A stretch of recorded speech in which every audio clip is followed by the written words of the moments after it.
Westside Fairytales is a dark fiction and horror podcast. The story you are about to hear is violent and disturbing. Exercise discretion before listening.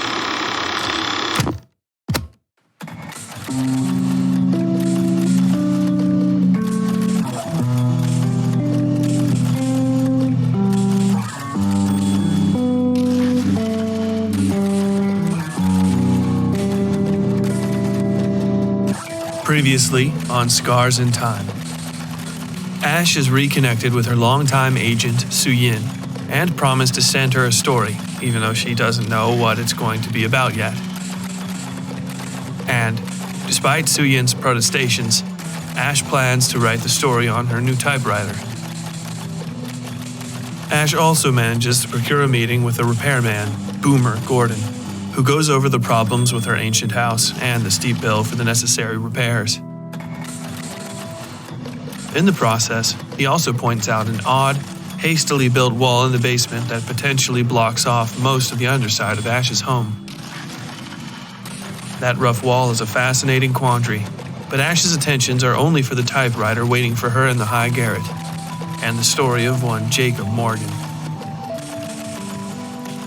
Without further ado, Scars in Time, Chapter 10. The Debtor.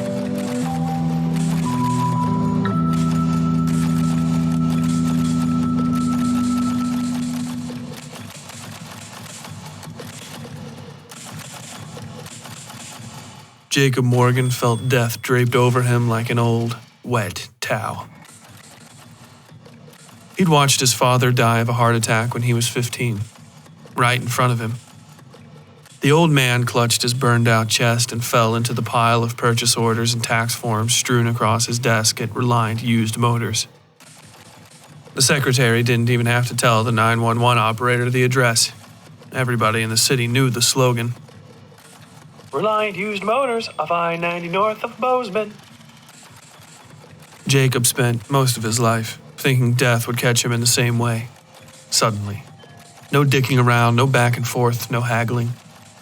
Life had been all about haggling, and he hoped to God death would be one of those clear and easy deals. Everything up front, no strings, just sudden, intense pain and then sweet, cold freedom from anything for all of eternity. Death came with a handshake for Jacob Morgan. It sealed the deal that way, as tight and final as the sudden, implosive end that had come for his father. When he met death, just another stubby, unimpressive man like himself, he found death to be affable and interesting. A guy on the move, and only ever moving up, friend. And when death finally swirled that wet, swampy cloak of his over Morgan's shoulders, he played like they were old friends, and he was doing him a favor. "Mr. Morgan?" the judge said, the fifth in as many years. Morgan's eyes were like the tinted glass in the courtroom windows, barely letting in any light. He couldn't remember this one's name, but he was fatter than most. He looked like a frog, in fact. Thankfully, all Morgan ever had to say to this procession of officious bloodletters was simply, "Yes, Your Honor," and "No, Your Honor." Everything else was just signatures and attendance and the blanket, wet and reeking and cold. "Yes, Your Honor," Morgan said. "Are these proceedings boring you?" the judge asked. He had long, pillowy eyebrows arching over his blue eyes. Morgan sat up straight and drummed his thumbs on the table. "Yes, Your Honor," he said. The judge narrowed his eyes and Morgan gave him his best smile. Most of the light had gone out of it, but it could still be called on at times. That boyish, hey come on smile that people might call disarming if they were stupid, and oily if they weren't. The difference between those kind of people is that, of the two, only the former were paraded in and out of these courtrooms every few days to sit and bitch and cry and moan in the witness stands. The smart ones knew anybody with half a brain could look at Jacob Morgan and know to keep their distance. "I won't have anybody sleeping in my courtroom," the judge said. "Especially if they snore. You understand that, counsel?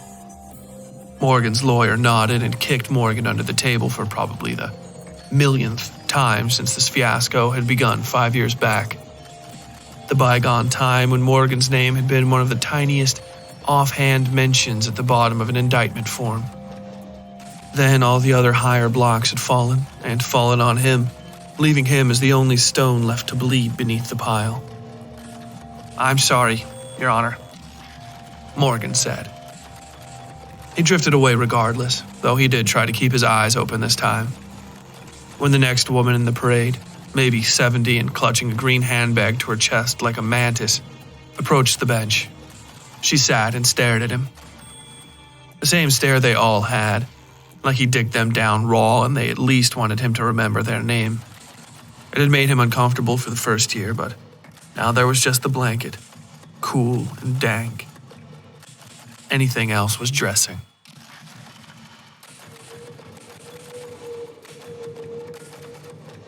I existed in a fugue state as I wrote, which wasn't an uncommon feeling.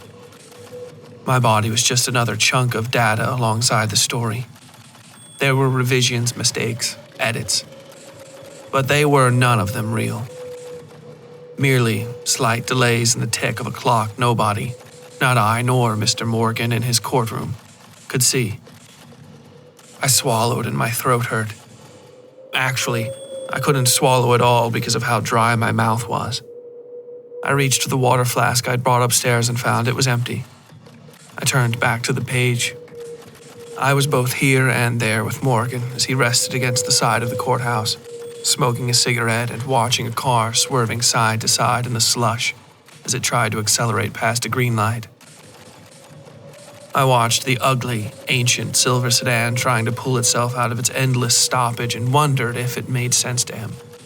If the metaphor that was so obvious to me also worked for Morgan. He sniffed and wiped his nose, juggling the cigarette to clear a gob of snot off the used-to-be-nice camel hair coat he'd worn today. He held the cigarette out at length so that the cherry sat under the car's spinning tires, imagining the heat could melt away the thick chunks of ice and slush frozen up inside the wheel wells. The car itself was old enough he wondered if it was one of his old man sales from back in the last days before the heart attack. The light flipped to red with the car still spinning its tires in the middle of the intersection. The vehicle had swung sideways along its angle of travel, and now Morgan could see the elderly woman in the driver's seat as she gritted her teeth and steadily pumped the wheel from side to side. Then the car caught traction on a patch of unspoiled road and shot toward the next light. Morgan watched the car until it disappeared and then finished his cigarette, burying it in the gutter slush at the end of the sidewalk. "Good for you, old lady," he muttered under his breath, turning to walk back inside the building. He thought better of it at the last second, checking his watch and deciding the old judge, the lawyers, and the parade of shitheels suing him to death could all fucking wait a few more minutes while he had another cigarette. I hissed and stood up, snatching the plastic water jug off the desk and hurrying down to the second floor. My bladder had filled near to bursting while I was writing, and I could all but see the hands of the doomsday clock counting down to when I'd piss myself. I got to the bathroom just in time, sighing with relief but still trying to go as fast as I could to get back to the story. I knew literally where Morgan and I were heading. Both of us were destined to meet on separate balconies at a hotel in the heart of West Virginia. But I didn't know how we got there or why he did what he did immediately after that meeting. It was killing me, not knowing. So I got back to it. Back to where Morgan was a few days later, drinking on a Sunday morning and watching SportsCenter reruns in his underwear. By the time his lease was up, he knew he'd either be dead or in jail, and knowing he could at least leave that debt unsettled was somehow very relaxing. Everything else was worrying. The inevitable federal trial was only a year or so away. He was only a free man right now because the state authorities, who had the best case, had declined to prosecute in lieu of the FBI pursuing charges. Those would be fraud, money laundering, and tax evasion. The tax evasion, he knew, would get dismissed because his lawyers said it was mostly a technicality and would drag the trial out for a few months longer than necessary.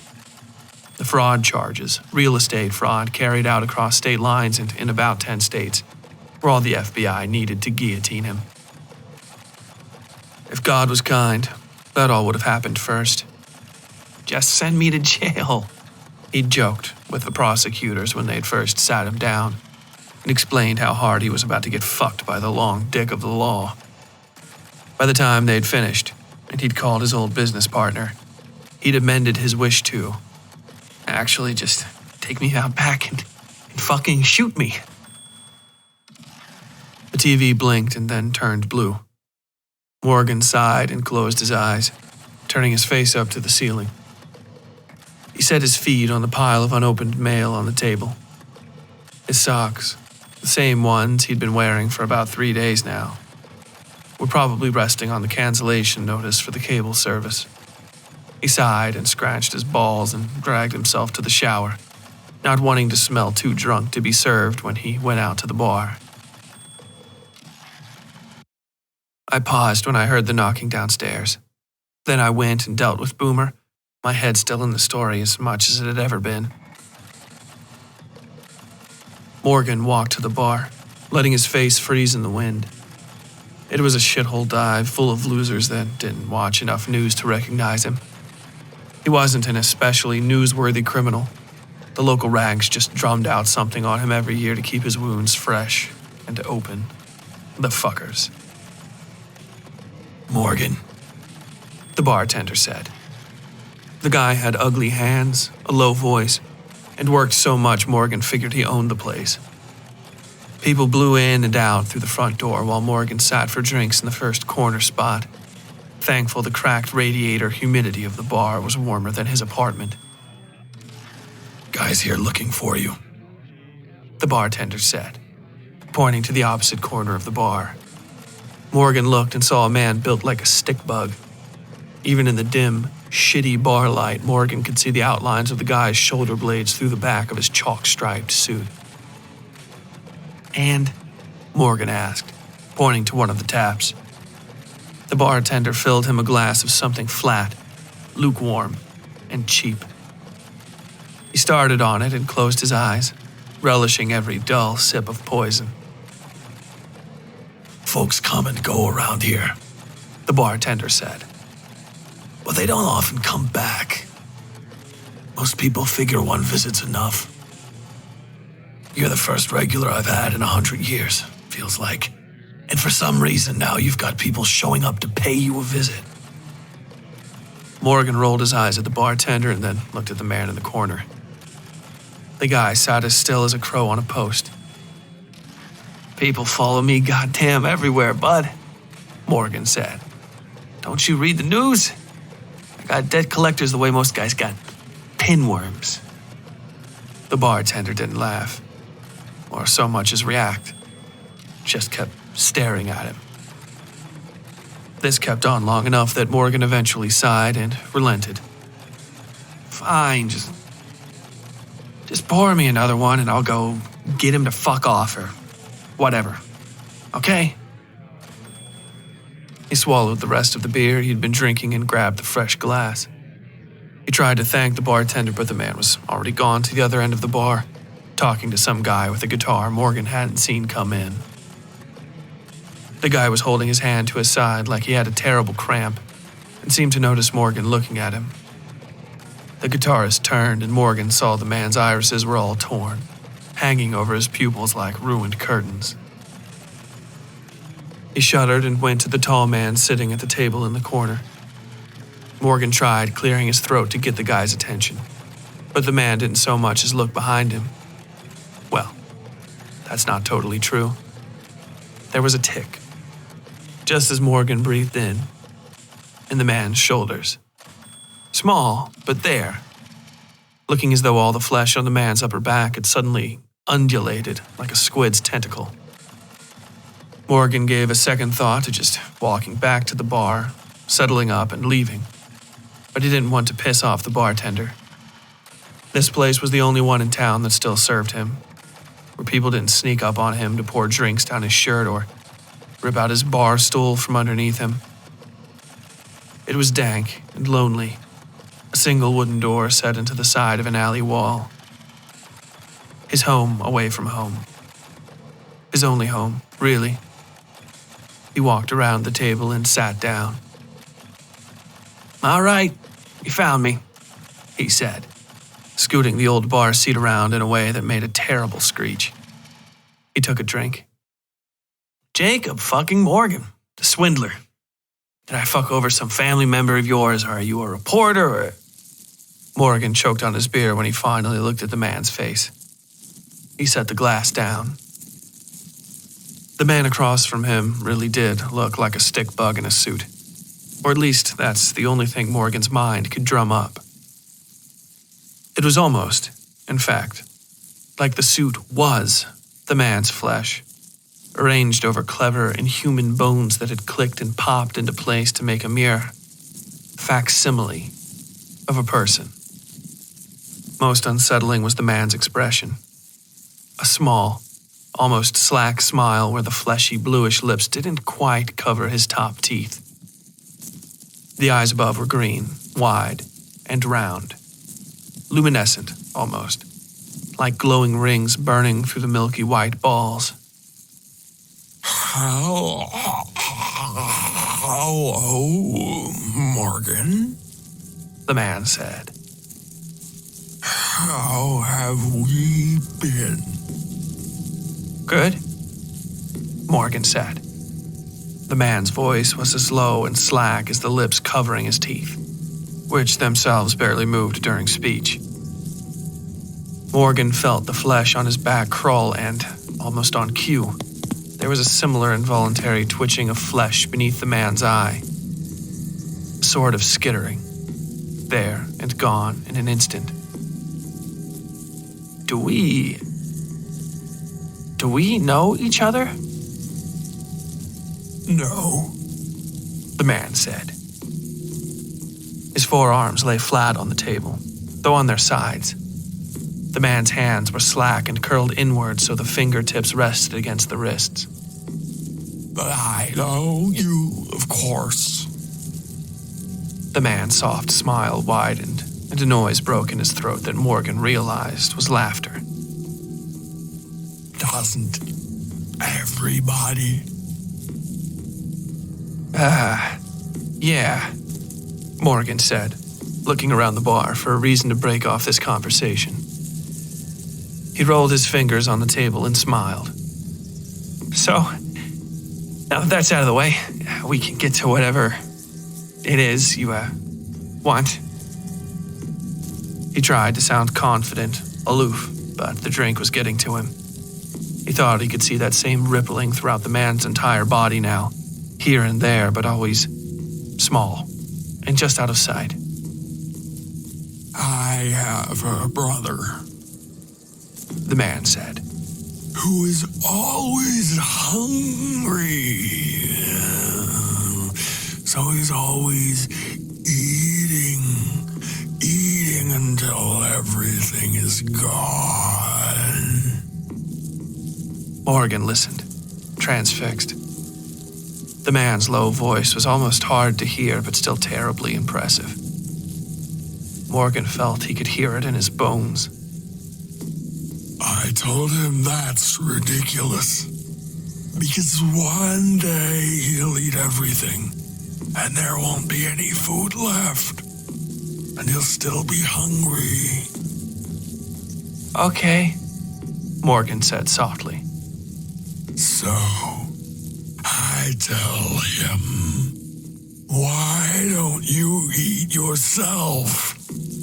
The man said, smile widening just a touch.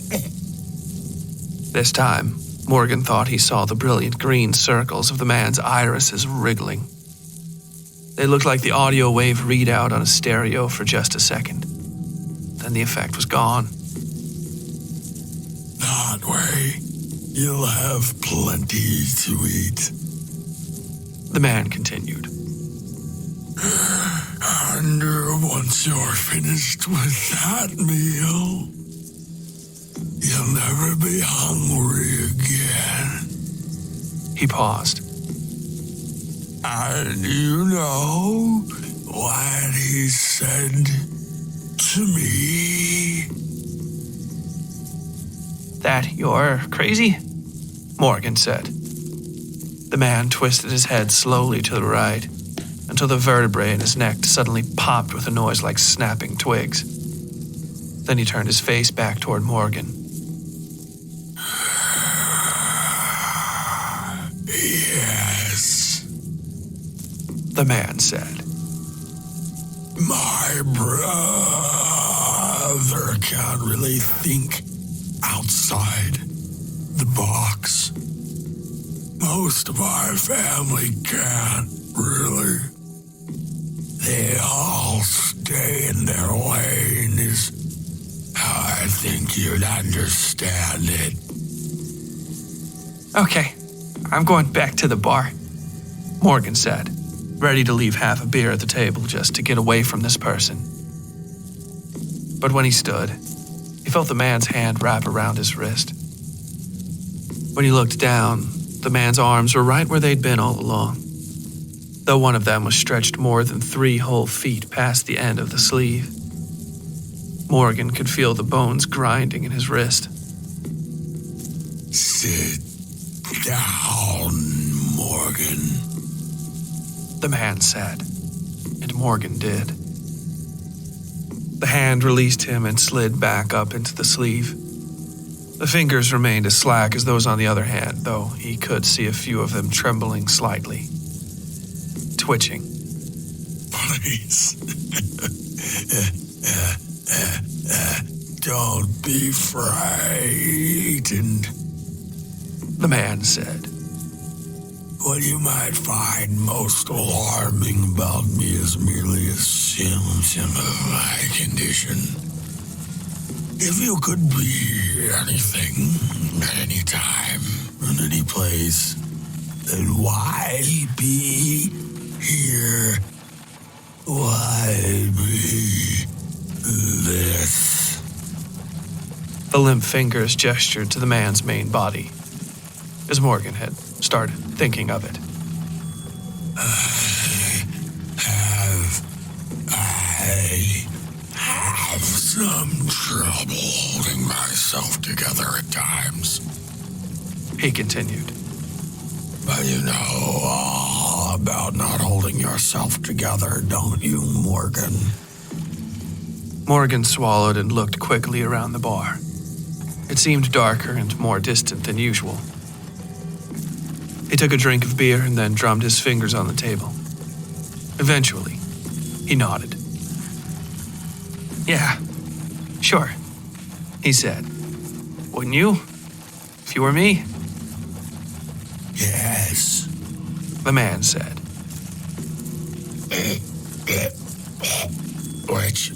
Which is why I'm here. To talk to you. The man's fingers rolled onto the table and drummed over the surface in a perfect imitation of Morgan's fingers. I need an executor. A man I can set to certain tasks. Tasks that require a level of detachment. He smiled. In return, I'll take on existing debts and transfer them to myself. Work will set you free. Morgan laughed.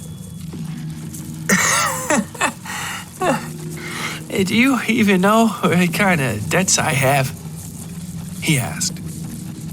Aside from all the money I'm eventually going to lose, money I can't even legally spend, aside from a court-mandated allowance, I'm looking at owing the government something in the range of 20 years of my fucking life.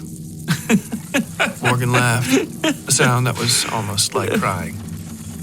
He finished his beer.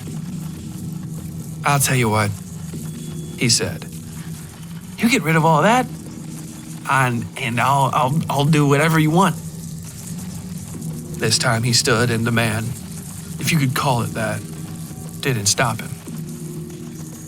But you can't, so I won't. The green eyes merely flashed in response.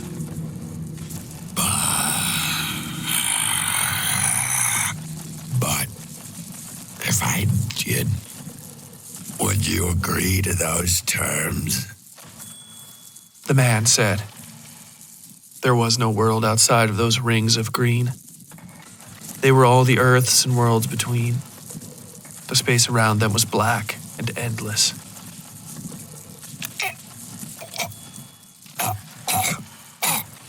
If I cleared your current debts, would you do whatever I want? Sure, Morgan said, though his voice wasn't confident. The man's arm lifted from the table and he extended his hand. Shake on it. The man said. And they did.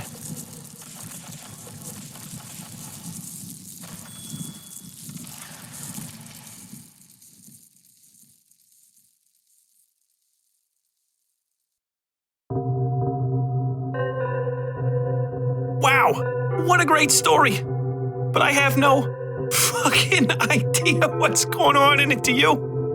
Maybe it'd be a little easier to understand if I had access to a written version of the show to follow along with and read back through.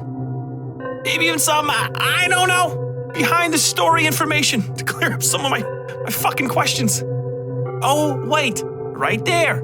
Yes, it says right there. Join the Westside Fairytales Patreon today and get access to behind the story audio programs and fully laid out chapters of this story, Scars in Time, and most of the Westside Fairytales back catalog for just $5 measly a month. Wow, what a deal.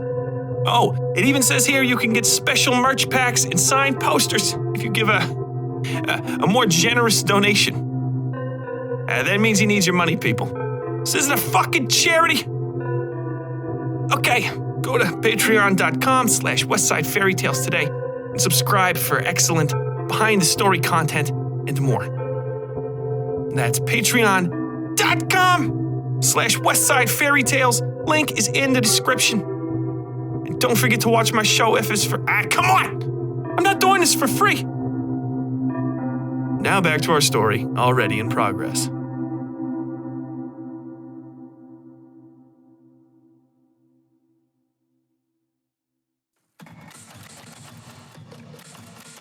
Morgan woke the next morning remembering only a handful of the drinks he'd bought after the man had let him walk away. He stumbled into his apartment's living room and flicked on the lights, trying not to step on the garbage as he pressed the button to turn on the television. He'd almost forgotten the bills had finally gone too long overdue the day before, but to his surprise, the TV flicked on. He watched it for a moment and then dropped the remote on his couch. It was a live feed from the courthouse downtown, with the caption, "Heldstrom to plead guilty on all counts in Orange Mountain real estate conspiracy." Morgan's legs all but gave out, and he collapsed on the pile of cardboard boxes beside his couch. Heldstrom, Douglas Heldstrom, was his old business partner, the hand of death, in his own mind at least, that he'd shaken all those years ago. The hand that had cost him everything. But Heldstrom had fled well ahead of the raids, leaving only the large corporate backers and their teams of attorneys and sad little Jacob Morgan for the public to flay. The scroll of text at the bottom of the story continued into other stories, so Morgan turned up the volume. A woman's voice clarified the story in medias res. Though larger companies, including big money names such as Blackwell Holdings and the Corsican Group, are implicated in the matter, Douglas Heldstrom's testimony that he was solely responsible irreparably damaged the federal case against the larger entities. The camera switched to a man Morgan recognized as the FBI investigator running the case. He'd sat across from the guy maybe 100 times as his life was picked to pieces hour by hour. It's weird to think of this as something of a loss, the man said.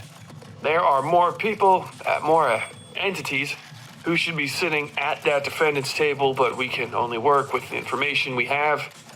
Eldstrom's confession isn't, I'd say, the end of the Orange Mountain investigation, but there's a pin in it now, for sure. Morgan flipped the television off and sat in the dark of his apartment, watching the thin light that slipped through the blinds climbing up the wall. After maybe an hour, his phone began to ring. He waited for it to stop, but it didn't.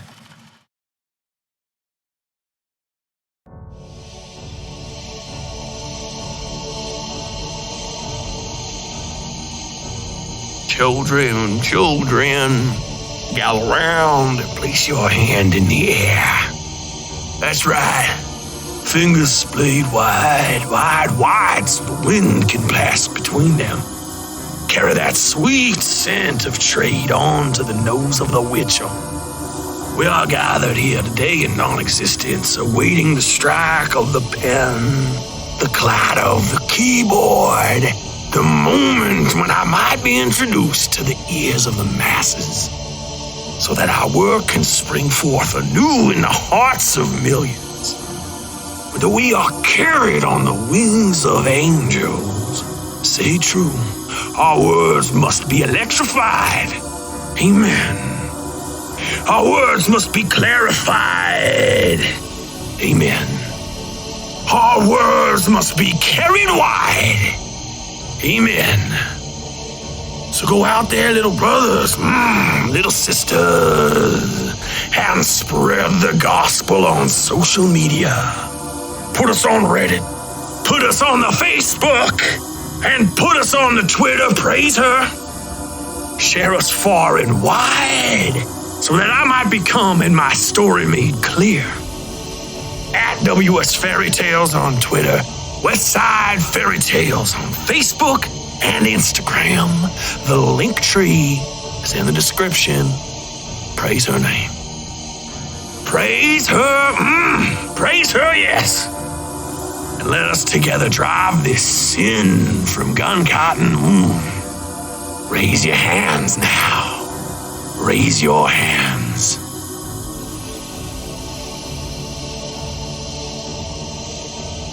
Now back to our story, already in progress.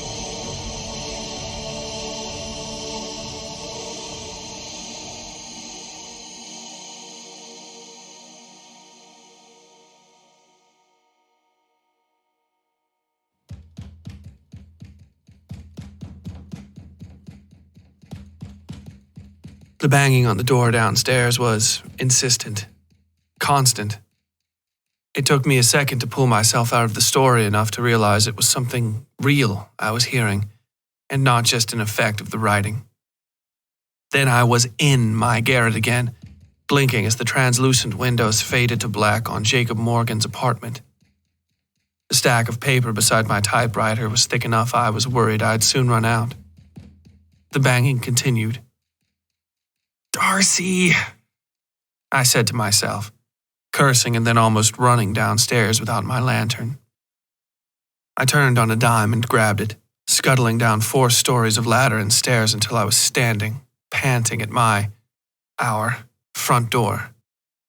It was Darcy, and she was pissed. "Here," she said, thrusting a bag into my arms. Inside the chilly plastic, I could feel the radiant warmth of takeout food and styrofoam trays. "Thanks," I said, but Darcy was already gone to the kitchen. "Hey, Darcy, hey!" I followed after her quickly, trying to hold the lantern so she could see. The lights worked in the kitchen, but they weren't on, and I didn't want her to run into anything. Then she was in the kitchen, and they were on, and I could see that Darcy didn't just have takeout, but also a little brown bag holding a pair of wine bottles. She set them on the table in the center of the kitchen and dug around in the drawers for a bottle opener. I pointed out where it was, and she found it, getting to work on the bottles while I scurried around her to grab the wine glasses. I got 2, even if I didn't know if I was supposed to. "Do you know how long I was banging on the fucking door, Ash?" she asked, going for a full hillbilly pour in her glass, like it was beer instead of wine. I opened my mouth to apologize, but she held up a finger. Sorry, I didn't fucking phrase that correctly. Do you know how long I was banging on the door the second fucking time? I felt the blood go out of my face. I was mortified.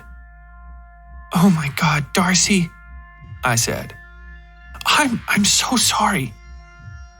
I stopped by after work to see if you wanted to go to dinner, Darcy said. She was finishing the glass by the mouthful and, soon enough, pouring herself another. Actually, I was stopping by to take you to dinner at this nice, fancy place at the top of the hill, the mayor's place, in fact, on his invitation. Darcy, I'm sorry, but how was I supposed to know? I started. Because I would have fucking told you if I could get in the fucking door, Ash, she yelled. I looked down at my feet and then went to the prep table, filling my own glass. I could get yelled at, sure. I probably deserved it. But I wasn't getting yelled at sober. Darcy waited until I'd finished pouring my glass, and then took the bottle and her glass and went into the pitch black of the dining room. I snatched up my lantern and my glass and followed her. I'm just so sick of standing in that fucking kitchen, Darcy said. She pulled out the chair at the head of the table and sat. I sat beside her, sipping at my own drink like a whipped child trying not to incur another beating. And I'm sick to fucking death of eating alone, Ash, she continued. These words weren't harsh, so much as sad. There was hurt in her eyes. I'm sorry, Darcy, I said, fumbling around in my pocket for the key. I found it and handed it to her, but she wouldn't take it. You're not, she said. I don't just care that you locked me out of the house. Even as she said it, I couldn't remember if that was true. I could have sworn I'd left the door open after the repairman, Boomer, had left. Or had I? I could honestly only remember half the day now, mixed as it seemed with the story I'd been writing. Ash! Ash! She snapped, literally snapped, clicking her fingers in front of my face. She sighed. This is what I mean, babe. You're always only half there anymore. Or, I don't know. Maybe you've always been like this. Now I'm just sensitive to it because of the move, but it's hard, babe. It's hard to be alone. To be alone even when you're with someone. Jesus, Darcy, I said, looking around as though the shadows in the corners of the room might at least have my back in this argument. If you feel like that, you've got to tell me. I'm sorry I haven't been there. No. No, Darcy said. She was on her third glass now and the bottle was empty. It might be a lot for other women, but Darcy was fine drinking that much, that fast. I knew what I was getting into when we got married, and I didn't mind helping you, taking care of you when you needed taking care of. I wanted to snap back at that comment, would have, if it weren't for how true it was. Despite my independent streak, I was sick, and I knew Darcy helped me as much or even more than she helped herself. But I'd never heard her say it out loud like that, how much of a burden I could be. I'm sorry, I said. No, she said, sighing. Don't apologize for being sick. I knew that was part of falling in love with you, babe. You leave sometimes when you get interested in something. And whatever it is you find when you leave, it always seems more important to you than me. She let the bottle drip into her glass. I just don't want to be left out in the cold, okay? I nodded and she looked at me and sighed. I could tell she was feeling bad about saying all that. What did you do today? She asked. I started writing again, I said. Darcy looked down at her glass and shook her head. Jesus, Ash, she said. I'm sorry. I wouldn't have gone off like that if I knew. No, I said. It's okay. You're right. I should have left the door open for you, but I don't know if I forgot or what. It's just been a busy day. Yeah? She asked, further inviting the change of topic. Yeah, I said.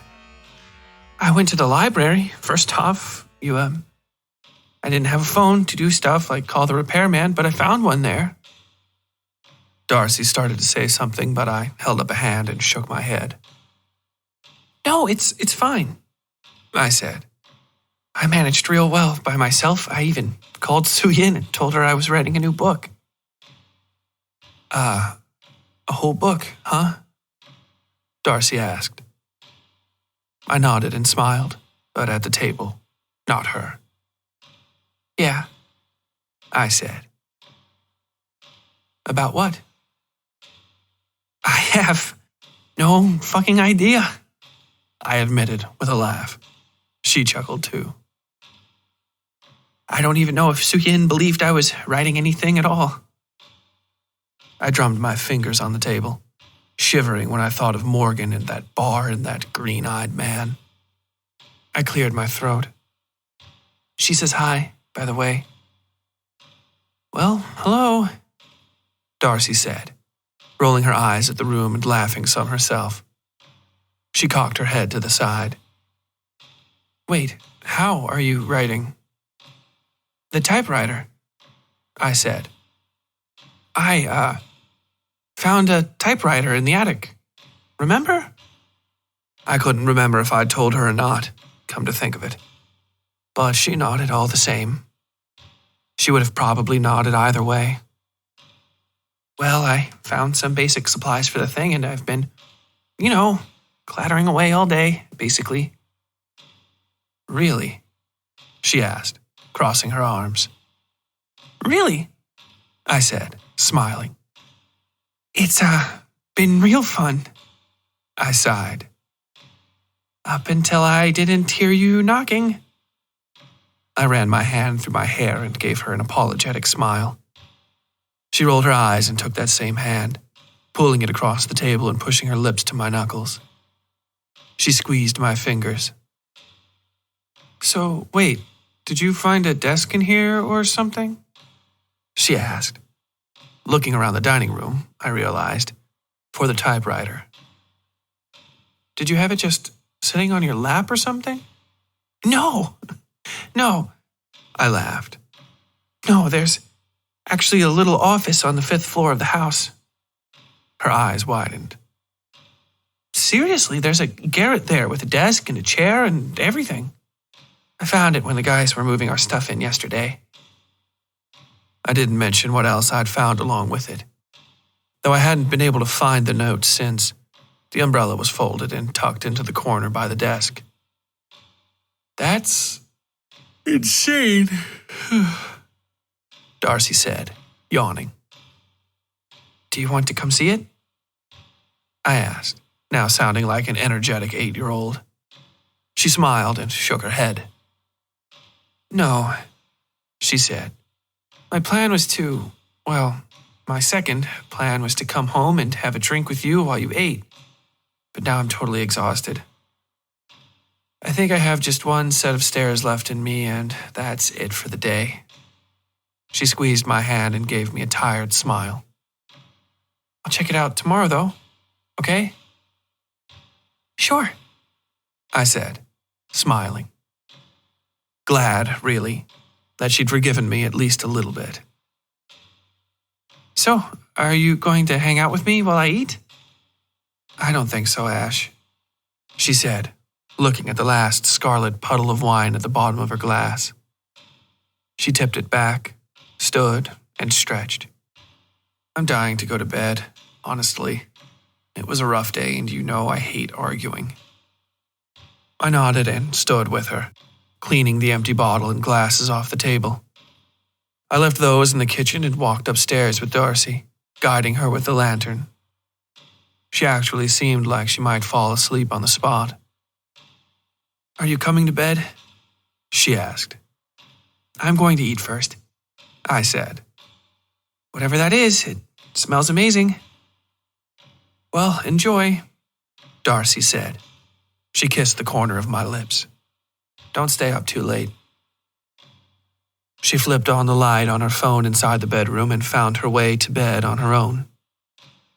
I watched for a second longer and then shut the door behind me, walking back down to the kitchen and thinking of Jacob Morgan's lonely apartment and the sound of a ringing telephone.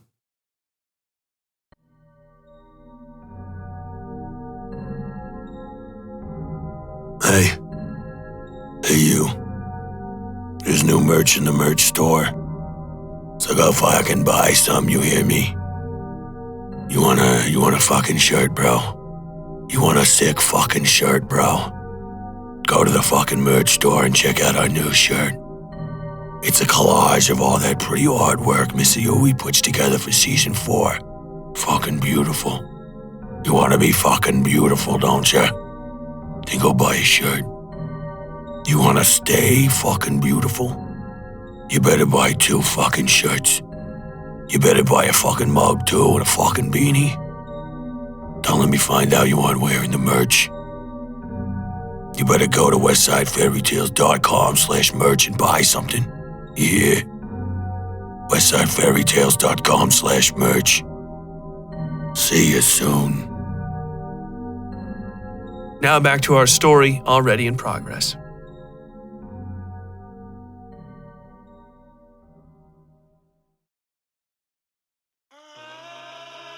She was standing beside the table when I got there.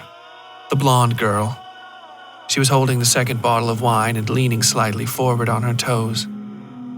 Gray-white fabric, almost like goose down, fell from her shoulders in rolls, mixing with her hair so cleanly the two materials became indiscernible. She turned to me, and I saw she was wearing simpler, more conservative clothing than I had expected. Worn-out jeans and a loose yellow top that stood in stark contrast to the downy gray robe thing that hung from her neck to her ankles. She wasn't wearing shoes. Thirsty? She asked. I had frozen in the doorway, not quite able to process whether she was really here or not. She seemed to hear the question without my asking it and answered. Of course I'm here, Ash. Can't you hear it? She rested a finger on her chin and swept it slowly up her cheek, pushing aside her hair and tucking it behind her ear. She raised her finger toward the ceiling. I could hear it, the steady chatter of the typewriter. I shivered and took a breath as she dropped her hand and turned to me, working the cork out of the bottle. She gave me a vicious grin and took a swig. You want some, baby? She asked me, walking closer. Who are you? I asked. She rolled her eyes and put a hand on my shoulder. There were no tight bands of air, no electric waterfall.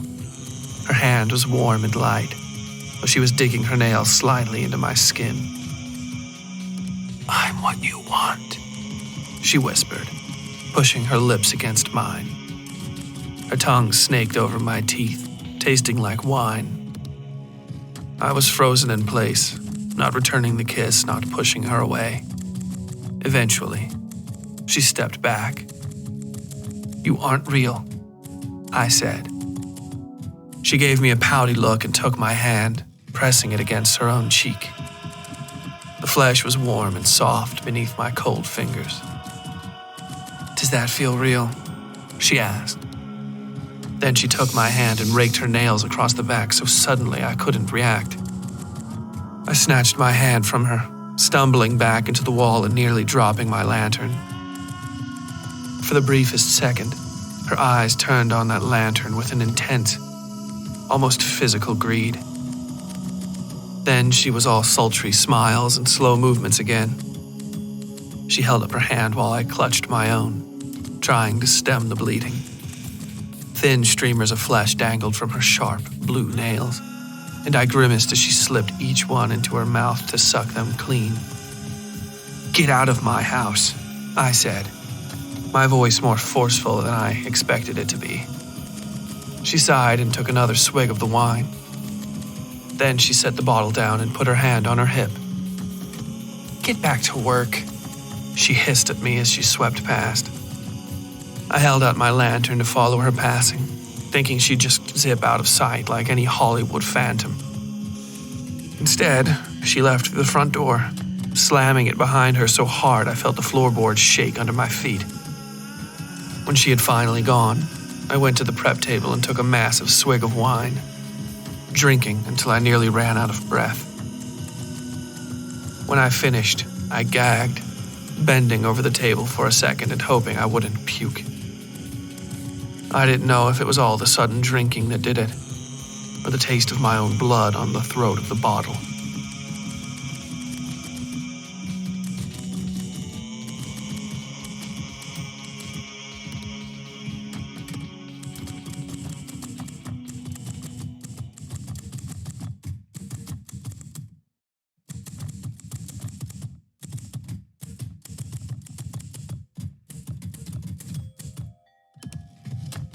Morgan sat in his apartment, hands on his knees and the television filling the room with a quiet hum. It was, like everything these days, both larger and smaller than what he'd been used to as a younger man. The thing was as thin as a small book, but still took up most of his wall where he'd had the installers bolted into place. It flicked through a series of images, brief monoseconds of programming from a panoply of channels. Reality television, the news, pictures of people smiling or laughing or screaming at each other. There was no sound. Simply the unrelenting onslaught of RBG color space flooding the room. His apartment had become a series of creams and whites and beiges over the years. Tidy squares that accomplished whatever task in just enough space to give way to the next. The living room rug was just large enough to cover the space where he'd walk so his feet didn't get cold in the winter. The hardwood floor was just large enough to hold the living room appliances and furniture. The kitchen, too, was much the same, and so was his bedroom. Just a series of spaces that seemed as sparse as they were tight. He ground his teeth, thinking of the world outside the apartment walls, which were only just big enough to hold his functionally non-existent home life. They kept him bound so tightly he could almost feel them fluctuating with his every breath, more even than the still brown fabric covering his chest. The only deviation in all this colorless binding was the series of postcards in the hallway leading to his bedroom. These, held neatly in place along a 2-inch grid by a rainbow of plastic thumbtacks, were the only colored affectations in the apartment. The only things, in fact, which might give a visitor doubts that Morgan's living space wasn't just a series of soulless IKEA showrooms jammed together as if by cruel magics. There were exactly 254 of the things, which had come in once every month since that first phone call all those years ago. They hung on both sides of the hallway from the floor to the crown molding. All of them were glossy-fronted and colorful, though with the light from the television and neon white high-efficiency bulbs in the ceiling, the pictures seemed almost entirely black. Their shadows cut angular, reaching spirals over the walls that led toward Morgan's bedroom. He had tried to make a semblance of a personal life since that first call, but the work had weighed on him so badly he'd simply retreated from life outside altogether. Now he merely needed food and some mild diversions in the intervening months. For a while he had seen movies, or read, or hired the services of prostitutes. But in time even those interests waned. Now he simply let the television bathe him in its light. Taking any of those postcards off the wall, you'd find only two things on the back. Always an address. Without fail, even if the person at that address didn't know the address. An address. Those would be written out in the same crooked hand every time, and not once did he arrive and not find the addressee there. Sometimes, they were even waiting for him. The only other thing on the back of each was either a signature, his signature, in fact, or a single, bloody fingerprint. Never both, either one or the other. Of all 254 postcards, the vast majority were signatures, and not the rust-brown fingerprints. Unlike the signatures, the fingerprints were never his. The phone rang and he sighed, possibly with relief, though that was doubtful. He picked up the receiver and placed it against his ear, shuddering when he heard the soft, crackling voice the same way he had every month for over 20 years. Then the call ended and he hung up the phone and turned off the television, grabbing the suitcases he'd left beside the door and leaving his apartment. He made one stop before getting in his car and driving away, at the mail slots in the lobby. He found the fat manila envelope he expected and emptied it into his hand. There, along with a sheaf of papers, a deed, and some doctor's business card, was the postcard he'd expected. On the front was a picture of an incline railroad like the kind he'd seen in Pittsburgh the few times he'd visited. The text below it read, "Welcome to Gun Cotton, West Virginia," and an additional bit of scrollwork in the corner reading, "Wild and Wonderful." He flipped it over and read the address and the name at the top. Ash Little Tree. Then he put everything back together, got in his car, and drove.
Coming up on Scars in Time. The lines around Ash's reality blur in full as she finishes Morgan's story. The cruel, beautiful ghost haunting her seems as made of flesh as Darcy. As time moves on without Ash fully in the world, the repairs to her home proceed on schedule. But as the work crews pry deeper into the house, an accident occurs that might push Ash through the thin walls of her own mind into somewhere else entirely. I hope you'll join us next episode for Scars in Time, Chapter 11, The Hole. And until then, as always, stay safe out there.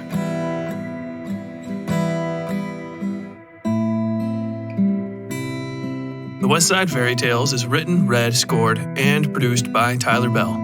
Original audio filmed on location in Sutton, West Virginia and Louisville, Kentucky.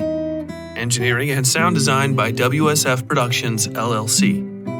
Episode art by Yui Breedlove. All content herein copyright 2021 WSF Productions, LLC.